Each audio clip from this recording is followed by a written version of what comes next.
What's up guys, it's Project. We're less than 10 days away from the upcoming second DLC for Nioh, Defiant's Honor.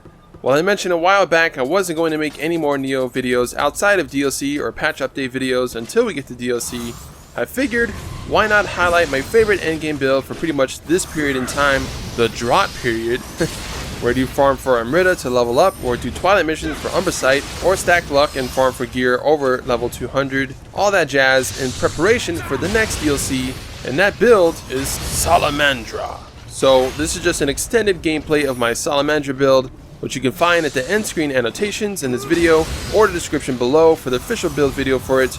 Normally in my build videos I highlight just the bosses with occasional mobs getting decimated, but for this video it's full gameplay of runs I do to see how it normally plays outside of rushing to the boss and OHKOing them. Thus the length of the video is rather long. I'm only doing this for this build, so this is a one-time thing similar to what I did for Susano back in the day to highlight its strengths, since it was pretty much the best living weapon build during that time. Similar to how Salamandra is the best living weapon build in my opinion this time. All the footage is obviously Way of the Demon, but if you only have a New Game Plus unlocked, then these spots are still the best to farm to get the most Amrita and whatnot. The mission in the background is a Twilight mission. I figured I'd throw that in so you can see how it plays for getting your daily fabled Umbrasight. Normally I just bum rush the boss to get the Umbrasight, but levels like this you need every minion kill to proceed, so I thought it was nice to show that off. I also threw in some clips pointing out how to get Sake for Amrita runs, as well as how I get Soul Stones for activating the weapon for my living weapon builds. But yeah, I won't be talking much outside of briefly explaining the clips, so just enjoy the rest of the video and I hope it helps you guys out.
The first method I threw in is how I get Sake for Amrita runs. Nothing new to older players, but newer players should benefit from this. The 3 Souls mission in Tokai region is arguably the best mission for this, as you also gain a Himorogi branch, which you can use to exit out of the mission. Completing the mission also nets you 3 large soul stones, so there's that as well. Otherwise, just run past or kill the Raven, grab the Sake, then branch out, or use Himorogi Fragment instead if you want to stockpile branches. Another method is Yokai Country. Speedrunning most of the early part of the level will eventually lead you to Sake. If you factor in load times and whatnot, it comes to about the same as the last method, maybe slightly shorter, though you do have to waste a Himorogi branch.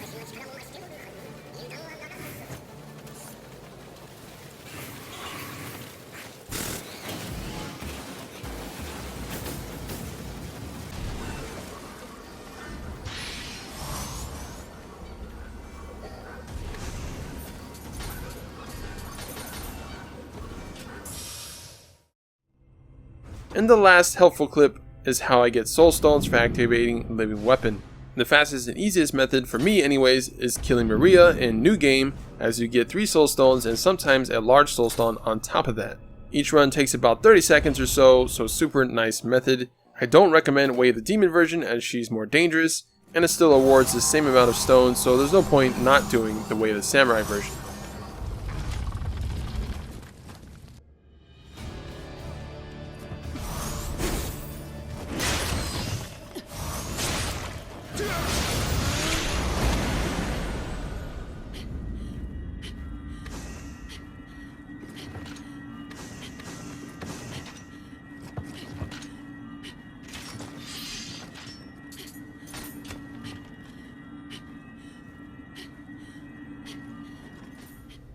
Now we move on to the actual runs. Nothing is sped up. The first is a luck run, stacking as much luck as you can get from charms and spirits.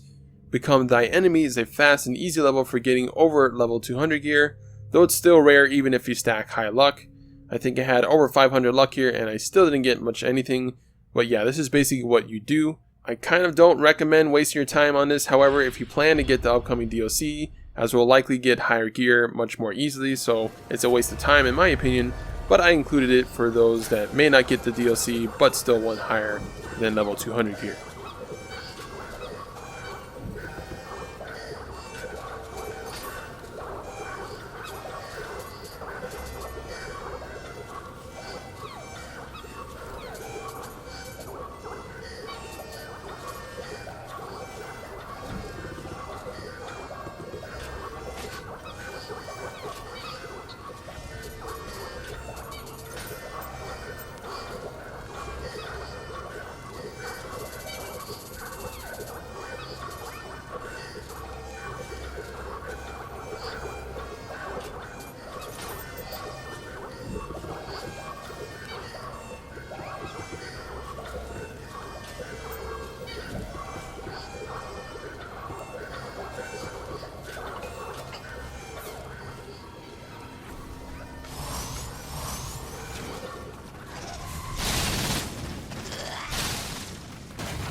And lastly, for the actual important thing for the video and why I think living weapon builds are the best, and that is Amrita runs. These last two clips I'll show you are getting me over 100 million Amrita each, The first, Ghost of Tsushima, takes about 2 minutes to do, while Marabashi takes about 1 minute each run.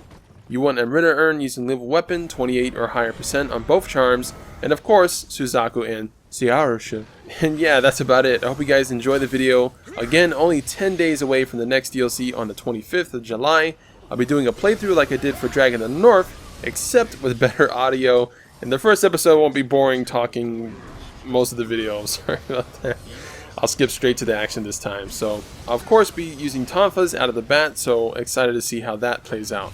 Anyways, if you liked the video, make sure to slam that like button, comment down below what you're doing to prep for the DLC, and of course, if you haven't already, subscribe for more Nioh epicness.